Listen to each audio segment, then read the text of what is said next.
Om Sahana Vavatu Sahanau Bhunaktu Saha Viryam Karavavahai Tejasvinavadhitamastu Ma Vidvishavahai Om Shanti Shanti Shanti Hari Om Shri Gurubhyo Namaha Hari Om Vasudeva Sutam Devam Kamsa Chanuramardanam Devaki Paramanandam Krishnam Vande Jagadgurum Krishnam Vande Jagadgurum. We are on chapter 7 and today we'll be doing verse 8 of chapter 7. Last time the verse 7, the English translation is, there is nothing whatsoever higher than me, O Dhananjaya. That's what Krishna Bhagavan is saying. All this is strung in me as clusters of gem on a string. So he was talking about the necklace, and we saw that the whole cosmos is connected to each other via Brahman, and Brahman is like that unseen thread as though in a necklace. That was the analogy that holds everything together. Without Brahman, nothing is held together. So now the question is, how does Bhagwan do that? How does he hold? A little more insight into it. So then we go to verse 8. So this is called the Vibhutis of God. So Vibhutis is, there's a whole Vibhuti chapter is going to come in chapter 10, as we had mentioned. And so as we go through this verse, we will understand what exactly Vibhuti is. You know, how to identify God in the cosmos. That could be one way, one angle, what is Vibhuti. So here is a verse, 8. Rasoham apsu kaunteya prabhasmi shashi suryayoho pranava sarva vedeshu shabdakhe paurusham nurshu. So Bhagavan is saying over here that it starts with, I exist in water, sun, moon, Vedas, space, space and humanity. That's right. Those are the different things he said. So how do I exist? That's what he's going to talk about. So, you know, the way approach Nikhilanandji took, he said, hey, when I see water, I don't see God in it. You know, if you look at it from this, hey, I'm looking at it, where's God in it? You know, you don't see Krishna smiling in there or something, or don't see Om in a water or something. So what is he talking about? Where are you in that water? So here he says, Rasoham apsu kaunteya. I'm the sapidity in it. And we'll see what it means. Because if you take a microscope and analyze the water, you will see hydrogen and oxygen. That way you won't see God. So it's a subtle way of seeing it. So what he says that I exist in the water in the form of taste. Sapidity means taste or flavor. Because, or जैसे कि liquidity also, there are several things that are in it, you know, sapidity. So basically, to just give you a clue that will help us to understand this vibhuti, everything has an essence in it. And we have talked about it, called dharma of a thing. And so हर एक का जो essence होता है ना, that is God. So without that essence, that thing won't be a thing. So if you keep that definition in mind, everything will start becoming clear, you know. So and then what Nikhilanandji was pointing out, you know, looking at it from the scientific perspective also, we experience water in all different ways, right? We can see the water, you know, we can hear the water. If the water is falling, you hear the noise, and you can touch the water, everything, you know. And so there are other elements also in the water. But what is the essential nature of water? It's called, in Sanskrit, it's called rasa. And that is experienced by our tongue. So that's a taste, the water. That's why whenever we are very thirsty, only water can quench the thirst, you know, because it has that quality in it. So that rasa is that quality. You want something liquid. And also, in all the flavors, what we taste, we had discussed that without the water element, you cannot taste anything. So that's why here it's called the sapidity. It's very essential nature, dharma of water. So what the way we have to look at it is, without the ras, water is no water. That's how essential it is, the rasa thing in it. So that's what he's saying, that Bhagavan says that I exist in the water as its dharma, as its essential nature. And that's exactly what the vibhuti is. So this is what the first couple of letters are. Raso ham apsu. Apsu means sapidity. Did I do the Sanskrit words? I didn't, right? Yeah, I didn't do it. I forgot. Sorry. So rasa is sapidity.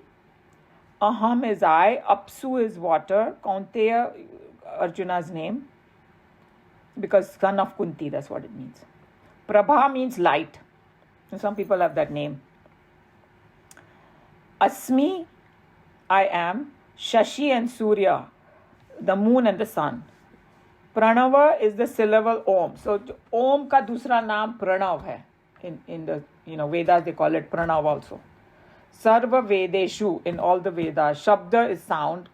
K is ether, or I think isko kham bolte hain shayad. In Sanskrit means Akash. Paurusham is virility or humanness, you can call it. Both ways, fine. Nurshu in men. And when you say men here, actually they are referring to human beings. But we'll see as we go along. Okay, so I already did the Rasoham Apsu, that I am the sapidity in the water, and we kind of opened it up, everything. And so next what he says, one more thing that Nikhilananji was saying, that, he's saying next time when you drink water, then remember that I'm getting that, good taste or whatever of water, the sensation that we get when we drink water, when we are really thirsty. That is God in it. How to recognize God. So if you want to remember, like Krishna Bhagavan said that you should have this, kind of Brahman is there all the time. How do you do that? Whatever you do, you should be able to see God. So this is one clue he's giving about water, one of the elements. So next thing Bhagavan reveals in this verse is his another nature. It's called Prabhasmi Shashi Surya Yoho. The Prabha, or the brilliance, that is, or the glow, the light, all these things together is Prabha. That is in the sun and moon, that is me. So every time we see a sun, we can't see the sun during the day. It's too bright, but at sunrise and sunset, little bit you can see. And that's why in India they do, puja in the morning. Sunrise is a very, very auspicious thing, because you see that glow, and that is God. So he was just reminding Nikhilananji that the moon is soft and soothing, but that soft and soothing light also belongs to God only. There are two different kinds of lights. This one is indirect light, so it becomes soft. So this is how you experience God by your eyes. The first one was, how do you experience God? Through taste. This is eyes.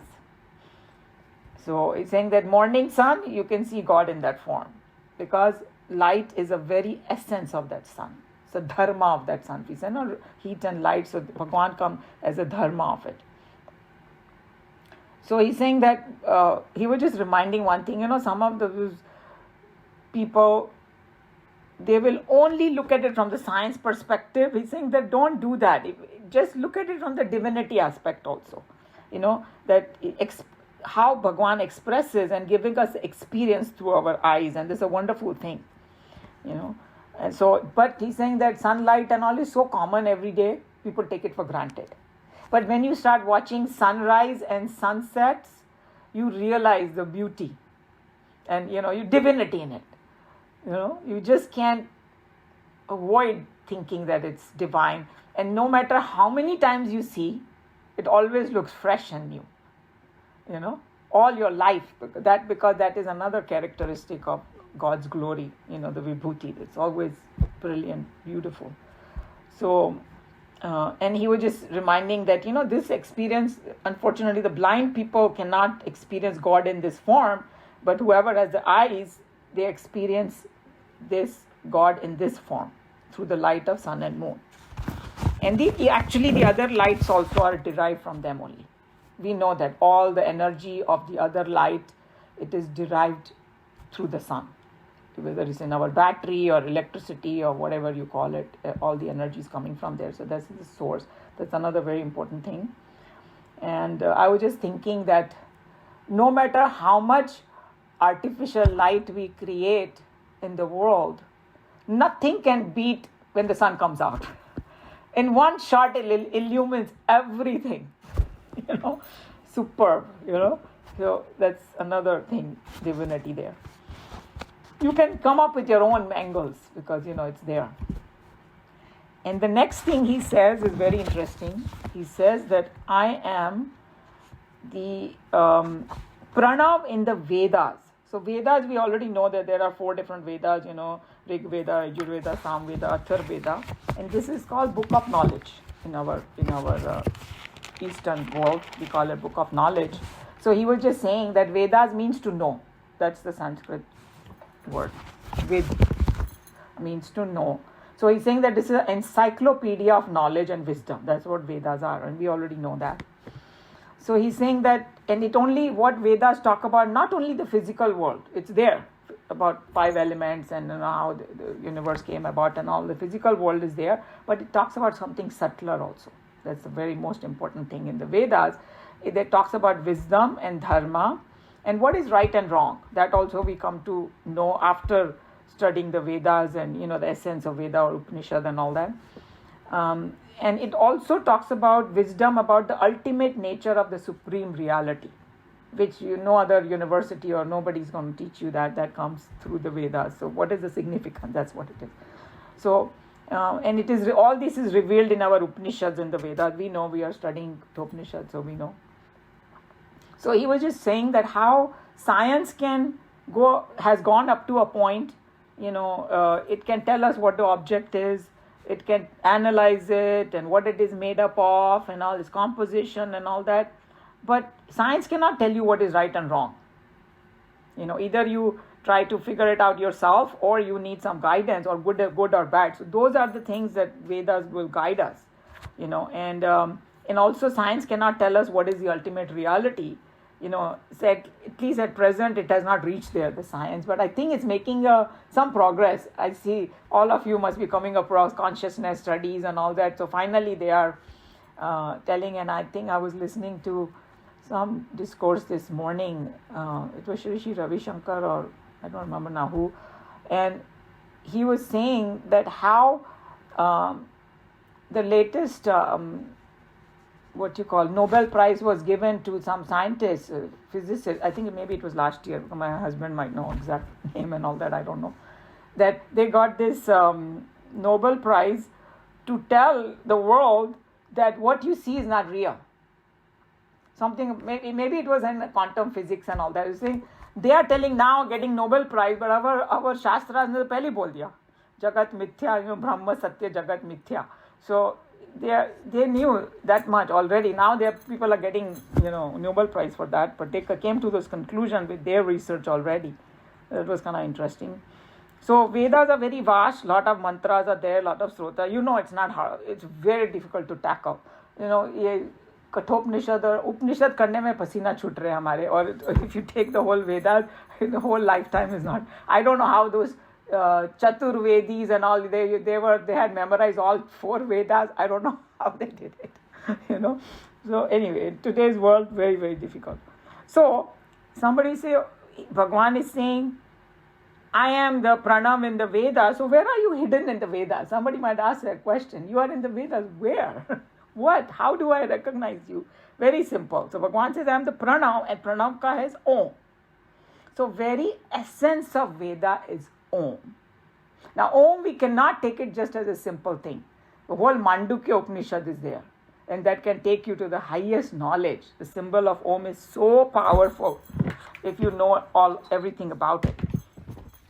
So he's saying that somebody might say, hey, I have not studied Vedas, will I not never get, understand what God is? Bhagwan said, don't worry. Just keep Om in your heart and study Om, and you will know what the Vedas are. It's going other way around. starting from a simple way. So just study what Om is, because I am Om. So he was just saying how Nikhilananji was saying that if Bhagwan is saying this in Bhagavad Gita, so if you chant Om, you are literally chanting the Vedas. Okay? And how? What is the connection? That and he also said that if you keep Om in your heart, you are keeping the Vedas in your heart.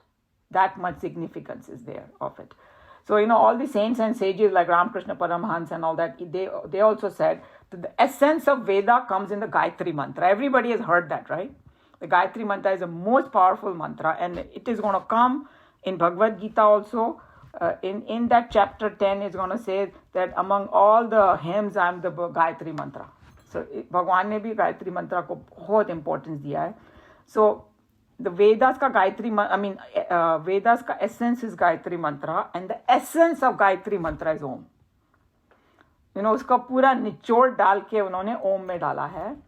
So he's saying that how in India there is a tradition to teach the child, the first mantra everybody wants to teach a child is Gayatri Mantra.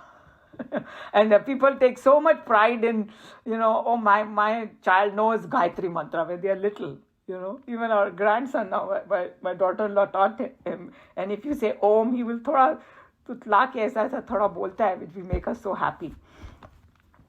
So even in India, when they do the Upnayan ceremony, they teach the first thing which mantra they teach is the Gayatri Mantra, because before you begin all the other learning, it's that much importance is given. So how does it happen? Because we have studied Mandukya, so we can little bit revise it so that we have this connection. Why Krishna Bhagwan is saying that. So he's saying that the whole Vedas are kind of conveyed as this sound Om. So to order to understand this Om, you should study Mandukya, he said, Nikhilananji. So we did study Mandukya. A lot of you were there. And then we just go back to the Mandukya, what it said, that, and then he also made one more point before we go about what Mandukya Upanishad said about Om. He said that in order to, suppose somebody say, okay, study Mandukya Upanishad. So he's saying, in order to understand Mandukya, sometimes you have to study other Upanishads also. Because Mandukya is not that easy to handle, okay? And he's saying that in order to understand the Upanishads, you have to follow that path of what they are showing, Karma Yoga, Upasana and all that. Because it's not like you can just pick up the Upanishad and it will all start sinking in. Until you do that Karma Yoga practice and Upasana and it's not going to sink in. So all this is tied up. So we are just revising all these things, how they are connected. Because here Krishna Bhagwan says it very simple words. There's a lot of depth in it.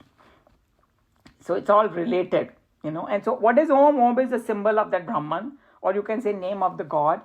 Either one is correct, whichever angle you want to take. And then you remember that we did Mandukya, that it is made up of 3 different letters. A, U and Ma. And then there is silence. Don't forget that silence. That's the very most potent one. Then you start with A, U, and then when you say it together, it becomes Om, even though there are these 3 letters. And that the silence in between conveys the transcendental nature of God. And that is the Brahma. That is the most important thing he was talking about. So now how do we relate to our Bhagavad Gita over here? Because we did the Para and Apara Prakriti, right? So A, U and Ma is the Saguna Rupa Brahma, which is made of Para and Apara Prakriti. That's the most important. And the transcendental Brahman is that silence. So A is the Jagruta Avastha, and U is the Swapna Avastha, and Ma is the Sushupti. So this is at the micro level and macro. So macro level, whole cosmos, God as, Virat Roop is that waking state, cosmic waking state. And the dream state is that Hiranyagarbha, and then finally the deep sleep over there, and then the transcendent, cosmic also. So this is revealed in that Om. So once you know that what Om stands for, then you will get why Bhagwan is saying I am Om. So then next one he says, very interesting. He says, I am the Shabda, sound in the space. Now remember, when we did the 5 elements, that the dharma of the space is sound. Why? Let's analyze it from the scientific perspective. So, saying you cannot see space with our eyes. So, I see the blue sky, but the scientists know that this is just a play of light. It's like a vacuum. There is nothing to see in space. What you see is objects. You see lights, because light is falling on some objects. That's what you see. Technically speaking, nobody can see space because it's just vacuum. So the blue is just an illusion. And then he's saying that, okay, you not only that, but you cannot touch space either. On one hand, space is touching everything, but if I say I'm touching space, I don't know what that means, right? I can touch a glass, I can touch this, but so you can't do that. You can't taste the space because it doesn't have that quality. So what is left? The sound, because sound is the quality of space. There is this sound, vibrative sound there. Even if nothing is there, it seems that it's there. It comes from that vacuum, that vibrating sound, that om type of sound that comes. So that's what is the essence of space. So even though it sounds like, oh, Bhagwan said it, no, there's a lot of science behind it too. And then even in the beginning, that's how the whole Brahmand or the cosmos manifested, is with sound. Remember, we learned that in Kathopanishad, and I think in Christianity they say something like that too, that first there was some word of God, and then the universe came. Whoever knows a little bit of Christianity, maybe, I don't know exact words, but something like that is there in Christianity too. And that, we learned in Kathopanishad that in that Brahman there was a vibration, and that's how it began. So the vibration creates that sound, okay, sound of Om. And that Om itself, after that sound in the beginning, spreads out as space, and from space comes air, from air comes fire, from fire comes water, from water comes earth. That's the whole sequence. And then what comes after that? The humans and humanity. So what's the next thing he says? Bhagwan says, see how there is a whole logic in this verse also. He says that I am Porusham Nushu, means I am here it says virility or, manliness of a man. But if you go deeper, that's just on the surface, humanness of human, I am. So we'll analyze what he means by that. Because in nature, हम लोग बोलते हैं ना कि अरे थोड़ी humanity तो होनी चाहिए इसमें. What is that humanity that makes us different from the other species? That's the most important thing. That essence of humanity is God only, vibhuti of God. What are the qualities of human? Compassion, love, kindness. That's what makes people human. That's why we use that word कि ये humanity होनी चाहिए. That is the essential nature. And this nature is in all of us actually, because we are made up of this. So then we say, how did humans, some of them became so cruel and this and that? How did that happen? Because, the essential nature is all this compassion, love and kindness. He's saying that look at the example of a water. Water is pure by itself. As nature gave it, it's pure. But then the dirt comes in it. जब वो बहने लगता है, in a form of a nadi or something, it becomes impure, or we may add impurity. Humans add so much impurity to water. So it's saying the badness in us is just impurity only. You take that impurity out, and what pollution of the mind, pollution of mind, thinking and emotions, all that can come. So that's how it is, that these are pollutants. Once all that is gone, purity is left. That's what that humanness, purity is God. And then the best example in our Shastra is Valmiki ji. That he was very violent, committed a lot of crimes. But then with the association of Narad ji, all his dirt started coming out of his mind, and by chanting Ram. Mara bola tha unhone, but it became into Ram. That's why in the Hare Krishna, they gave a lot of importance to chanting of their Krishna name, because they think it purifies your mind. And definitely, all these Maha Mantras, they do that. So if somebody says, hey, I don't know what to practice, hey, you can start with Japa. That's supposed to purify our mind. So that he became a great saint. So there is an example that, that humanity in him came out.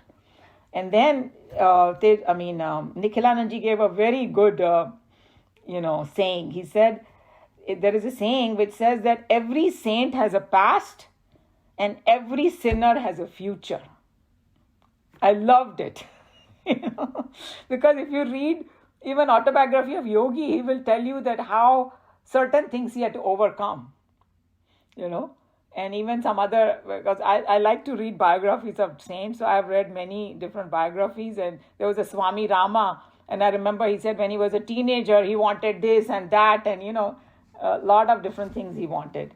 So they also go through certain, obviously they are a lot more purer than us, that's why they are there, but still, their journey inspires us because they also took birth as a human form and then they overcame a lot of their things. So this saying was really nice, that every saint has a past and every sinner has a future.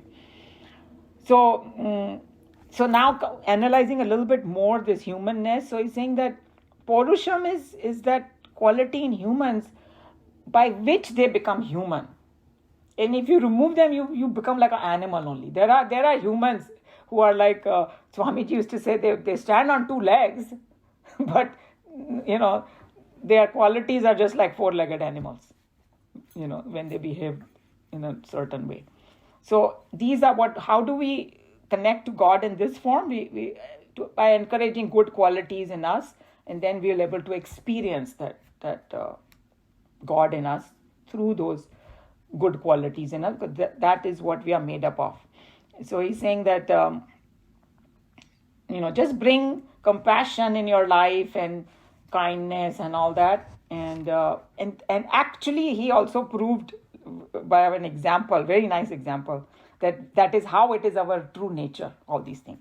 Because he said that, okay, he's saying some people get angry. Not some people, all of us once in a while get angry, right? Some people get more. So कोई गुस्सैल लोग होते हैं जो सारा time ही anger में ही रहते हैं. But फिर भी nobody can stay in anger for a long period of time, he said, because it's very exhausting. After a while, you just want shanti. कोई बहुत भी गुस्सा करे, finally he is going to just sit down and feel totally exhausted. Why? Because you can't sustain anger. It's not your real nature.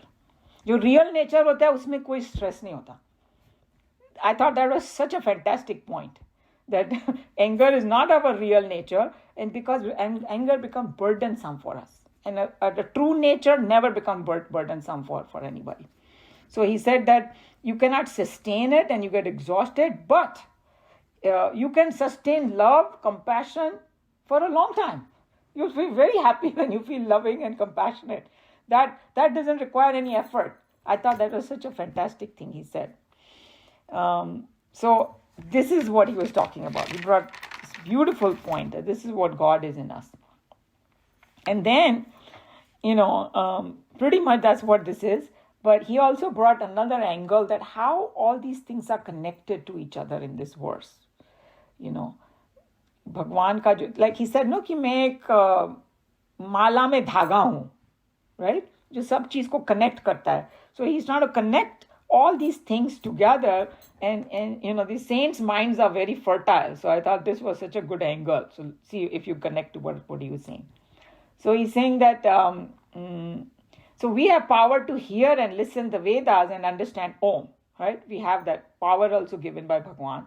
And, like it says that I am the brilliance in the sun and moon. So through our eyes only we start, when we want to read something, we need sun and the moon ka light, right? Sun. So that is required. And even brilliance in our mind is required. That is also God only. It's not mentioned over here, but somewhere he's going to mention, I think in the next one or in the chapter 10. And he's saying that sun is God of the eyes. So this, with the brilliance, we recognize God and experience him as a rasa. Rasa is like another way of experiencing God, and that's why they call it Rasa Leela. Krishna Bhagwan ki jo Leela hai na, you are experiencing God through that rasa, that happiness you can call it. So we experience these rasa you can even say that through our brilliance in the mind and through the eyes and mind, हम लोग भगवान का ही रस experience कर रहे हैं, That's another angle. And then to experience this brilliance, what sadhana we can do? We have to worship Om. How they are connected to each other. So that's what I thought was interesting. And to understand Om, or you have to hear that one from the teacher. Because if you just say, somebody say, oh, worship Om, I don't know what it is. That's why you need Upanishad. That's why you need somebody to explain you the Upanishad so you understand Om. So Shabd ho gaya ki nahi? I am the Shabd in that. So how Bhagwan is an essence of everything and everything is connected to each other. And then in order to hear, you need to become more humane. You have to have those good qualities, because somebody who always stays in anger and frustration and fights and all that, he's not going to worry about studying Vedas. Even to study that, you have to bring your mind to a little quietness. That's how everything is connected. Okay? And he's saying that to get away from this animalistic behavior, you have to keep the Om in your heart. Or, when you say Om in the heart, you can chant Om or other mantras and all that to purify. And that's what will illumine your intellect. And then everything will get connected and you will get that experience. That's how you will be able to recognize that God and be in. And the rasa is also pure bliss. Another analogy of the ras is that when we say rasa of God is bliss of God. Okay? So this is what the mantra is. Any question, comment, or anybody wants to add anything?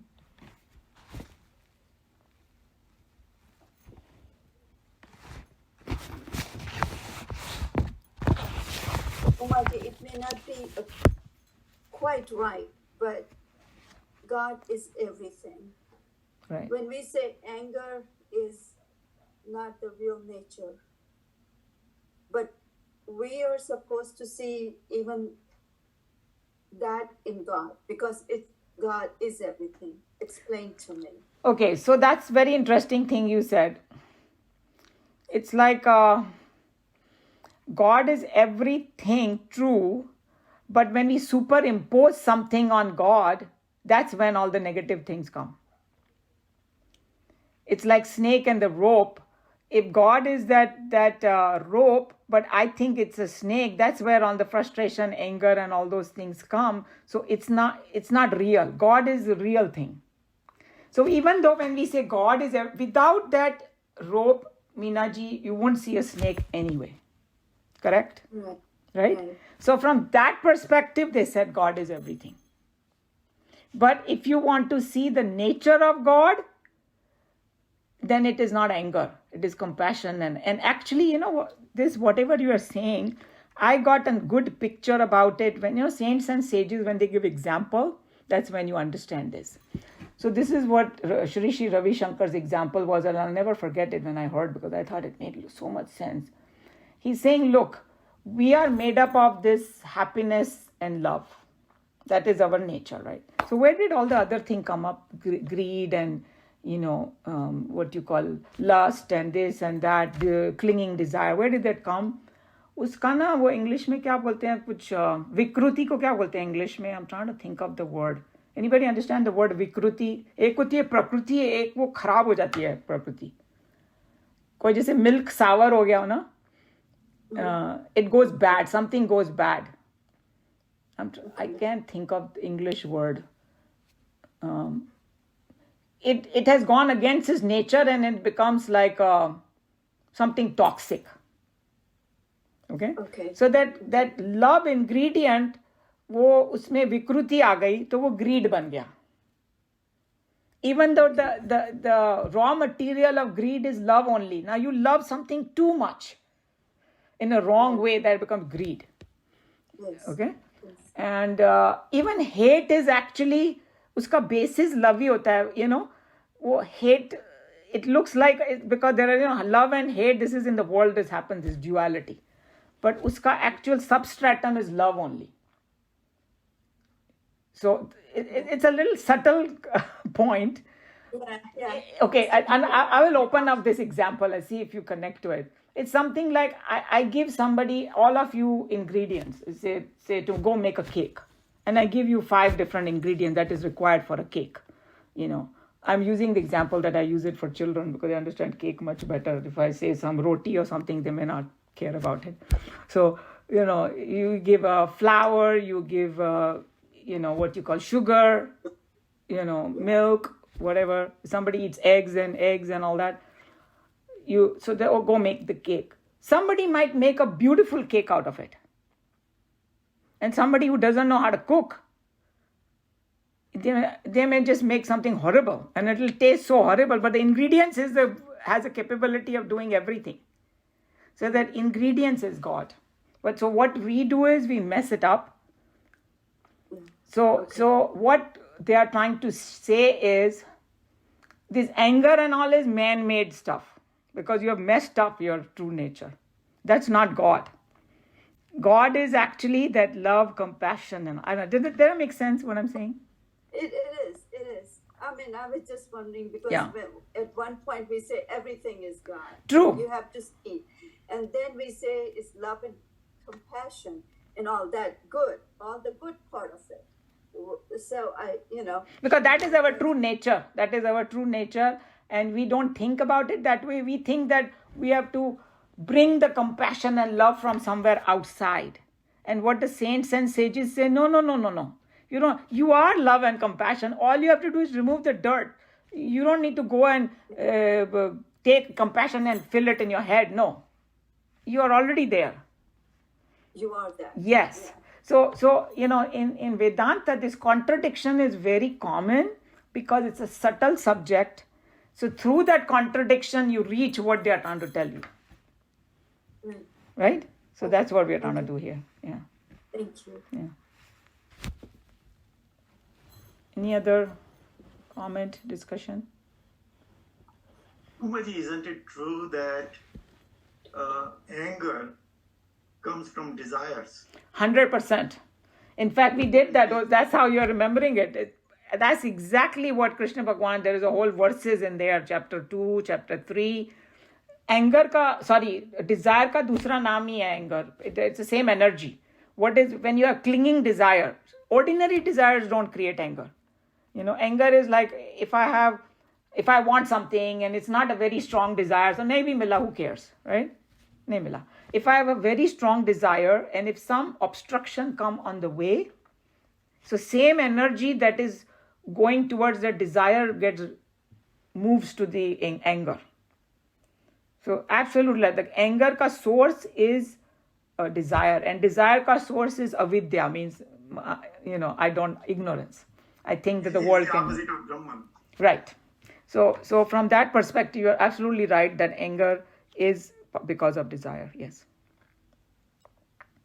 They're all connected. And then there was a very famous verse in chapter 2, it's called Ladder of Fall, where you have a wrong thought in your head, then you keep thinking and it becomes attachment. Attachment creates clinging desire, and then it creates anger. Anger creates delusion because there's a flood of emotions that come in your head when you're angry, and it kind of covers the wisdom. You might be a very wise person, but that time you act like a complete idiot. Because that's why we regret what we say when we are angry. Always we regret because you lose that, you become deluded. Means your memory bank is not available to you. It's called loss of memory. Loss of memory happens, and in that loss of memory, that memory bank is not available to you, so you forget everything from the past of what that person has done good for you, and you lash out because your vivek is gone, your discriminative power is gone, and then you become like an animal temporarily, hopefully. And when your anger subsides, you come back, your wisdom gets, oh my God, what did I do? All that science is there in Bhagavad Gita. So I'm glad you brought that up. People who didn't study chapter 2 and 3 with us, you got some idea that, what is the connection.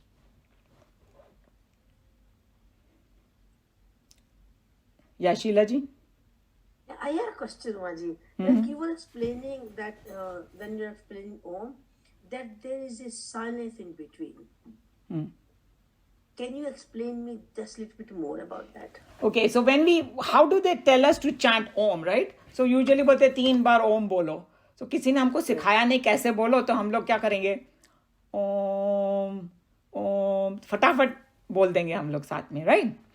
So, but ये सही तरीका नहीं है. सही तरीका क्या है कि शुरू करो ओम, ऐसा करो, साउंड बनाओ, फिर शांत हो जाओ, हाँ, थोड़ी देर के लिए. It can be small, even few seconds is okay, but you should give that gap. और वो जो गैप है ना, वो ब्रह्म का प्रतीक है, भगवान का प्रतीक है. बिकॉज उसमें से जब वो साइलेंस में से आवाज आती है, कोई बोले साउंड कहां से आता है? It rises from the silent, it stays for a while, and then it merges back in the silence, right? So that's the symbolism of that Om. So silence को थोड़ा थोड़ा बढ़ाते जाओ, थोड़ा प्रैक्टिस करने के बाद ना उसको बढ़ाते जाओ साइलेंस को, तो उससे क्या होगा? You will be connecting to that Brahman more and more. So जैसे कि ब्रह्मन का हमने ये सब वर्सेस में यही सब आ रहा है ना, कि भाई I am the source of everything, मेरे से ही दुनिया निकली है, और मेरे में ही वो रहती है, और मेरे में ही समा जाएगी, राइट? तो वो ओम का भी वही है, साउंड उठ रहा है साइलेंस से. साइलेंस तो उसका बेसिस है, उसका सबस्ट्रेटम है, उसकी नींव है वो. हाँ, साइलेंस ही उसकी नींव है. साइलेंस से निकलता है, साइलेंस में रहता है, साइलेंस में मर्ज हो जाता है वापस. So that's the symbolism of Om. तो ये मांडुक्य वगैरह में get opened up in Mandukya when we do that. Yeah, Thank you.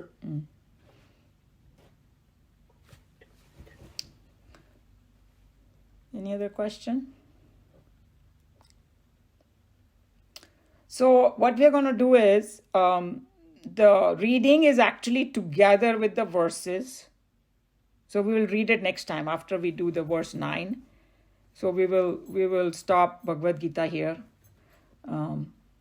I just like, these are, on one hand, they are very simple looking verses, but there's a lot in it, right? So we can soak into it a little bit, and we'll do that also has a vibhuti only.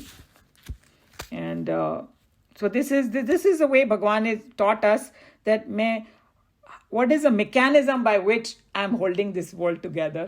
I'm the dharma of each thing. So कोई भी चीज का तुम धर्म ले लो, वही भगवान है. Very beautiful way to remember God and see God. Omaji, I was just thinking what Shiraji said, and I said, could you not say also that with that sound, how the sound starts with ends with ma, and that everything, and that silence comes after the whole thing. Yep.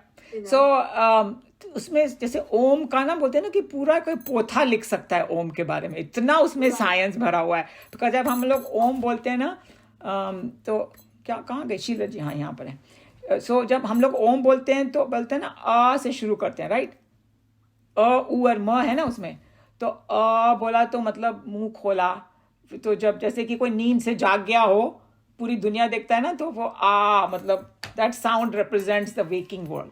फिर जब थोड़ी नींद आने लगती है तो वो थोड़ा कम हो जाता है, ऊ करते हैं. और जब डीप स्लीप में you go in deep sleep, तो उस साउंड में भी ये है तीनों. Okay, waking state, dream and sleep. Okay, जब and then silence is of course the transcendental nature.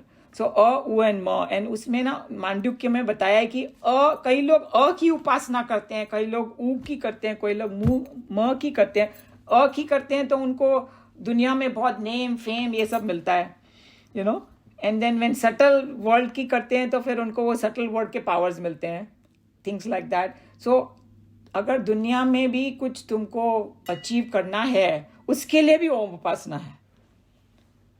So it is both sides of God. If you want transcendental also, it's there in Om.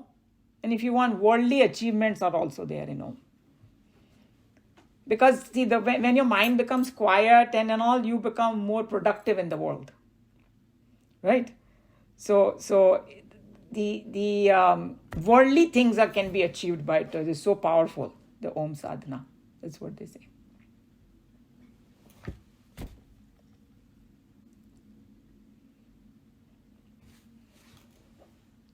Okay, then I'm going to close Bhagavad Gita here. सर्वधर्मान् परित्यज्य मामेकं शरणं व्रज अहं त्वा सर्वपापेभ्यः मोक्षयिष्यामि मा शुचः हरि ओम श्री गुरुभ्यो नमः हरि ओम.